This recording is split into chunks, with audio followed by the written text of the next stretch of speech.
Everyone, आज हम बात करें गोल्ड के बारे में। ठीक है, गोल्ड की प्योरिटी के बारे में। जैसा कि आपको पता होगा कि गोल्ड, आपने 24 कैरेट गोल्ड सुना होगा। ठीक है, 24 कैरेट का गोल्ड का प्योरिटी जो होता है 99.9% होता है। ठीक है, that is the purest form of gold.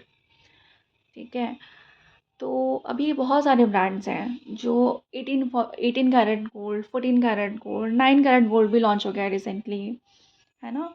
ये सब सेल करते हैं, तो आपको इनकी प्योरिटी के बारे में जानना ज़रूरी है। ठीक है, तो कैरेट का जो फुल फॉर्म होता है वो होता है कैरेटेज। ठीक है, तो वी हैव 24 कैरेट जिसमें 99.9% गोल्ड का प्योरिटी होता है। उसमें कॉइन्स मोस्टली आपको 24 कैरेट में मिल जाएंगे।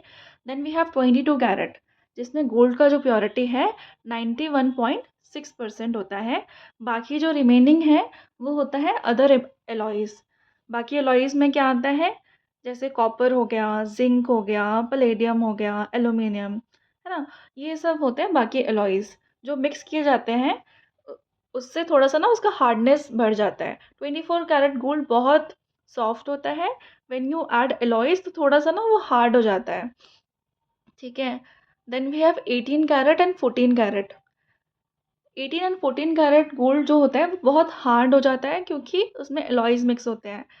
ठीक है, और हार्डनेस रिक्वायर्ड रहती है जब उसमें हम लोग डायमंड या कुछ भी स्टड करते हैं। तो कभी भी आप देखेंगे, कभी डायमंड जिसमें भी रहेगा ना गोल्ड में, तो वो सिर्फ 18, 14 और 9 कैरेट इस तरह का गोल्ड होगा।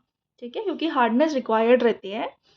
तो 18 कैरेट गोल्ड की प्योरिटी क्या होती है, 75%।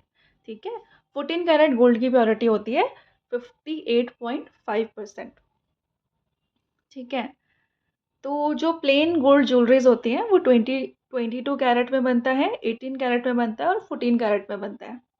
ठीक है, वही जैसे कि मैंने आपको बताया कि जो स्टडेड ज्वेलरी होती है, तो वो जैसे डायमंड या फिर कुछ भी अगर उसमें हम लोग स्टड करते हैं तो वो 18, 14 और 9 कैरेट में बनता है। ठीक है, तो एक सेटिंग होती है क्लोज सेटिंग, वो 22 कैरेट में बन जाता है। अभी मैं आपको बताऊंगी टाइप्स ऑफ गोल्ड के बारे में। ठीक है, तो हमारे पास 3 तरह के गोल्ड होते हैं, येलो गोल्ड, रोज़ गोल्ड और वाइट गोल्ड।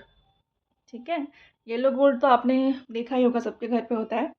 तो येलो गोल्ड जो है 24 कैरेट में, 22 कैरेट में, 18 कैरेट में और 14 कैरेट में होता है। ठीक है, और जो रोज़ गोल्ड है 14 और 18 कैरेटेज में होता है, और वाइट गोल्ड जो है 14 और 18 कैरेट में होता है। तो आपके दिमाग में एक क्वेश्चन आ रहा होगा, ठीक है, कि गोल्ड तो येलो होता है, तो यहाँ पे रोज़ गोल्ड और वाइट गोल्ड कैसे बन जाएगा, राइट। तो उसमें सिर्फ अलॉयज़ का कॉम्पोजिशन चेंज होता है, वो मैं आपको बताऊंगी। ठीक है, उससे उसका कलर चेंज हो जाती है। तो जब बात करें रोज़ गोल्ड की, ठीक है, मान लो कि रोज़ गोल्ड है 18 कैरेटेज में, तो उसमें क्या है 75% गोल्ड प्योरिटी रहती है, सबको पता है। ठीक है, और रिमेनिंग 25% क्या होगा, एलॉयज़। एलॉयज़ इसमें जो मेजरली यूज़ करेंगे वो कॉपर। कॉपर का कलर रोज़ गोल्ड जैसा होता है ना। ठीक है, तो मैक्सिमम जब आप कॉपर यूज़ करोगे 25% में ही मेजर जो कॉम्पोजिशन है एलॉय का, उसमें कॉपर का कॉम्पोजिशन 75% होगा और जिंक का 25%। ठीक है, इससे गोल्ड में रोज़ गोल्ड कलर आएगा। बट 75% जो है गोल्ड की प्योरिटी है। उसके रिमेनिंग एलॉयज़ में हम लोगों ने कॉपर का कॉम्पोजिशन ज़्यादा करके उसमें रोज़ गोल्ड कलर देते हैं। ठीक है, वैसे ही आता है वाइट गोल्ड। वाइट गोल्ड आपको ना एकदम सिल्वर की तरह लगेगा, बट वो सिल्वर नहीं होता, वो गोल्ड ही होता है। उसमें 75% गोल्ड की प्योरिटी होती है और रिमेनिंग 25% उसमें अलॉयज़ होते हैं। ठीक है, तो इसमें वाइट कलर कैसे आता है एग्जैक्टली, 75% तो गोल्ड है। ठीक है, जो अलॉयज़ है उसमें मैक्सिमम जो कॉम्पोजिशन रहेगा 75% वो एल्यूमिनियम का रहेगा। ठीक है, तो उसमें कलर आएगा गोल्ड में वाइट गोल्ड का, और रिमेनिंग जो 25% है वो जिंक और पलेडियम का रहेगा। ठीक है, इस तरह से हमारा वाइट गोल्ड का कलर आता है, बट मैक्स उसमें भी 75% गोल्ड की प्योरिटी है। ठीक है।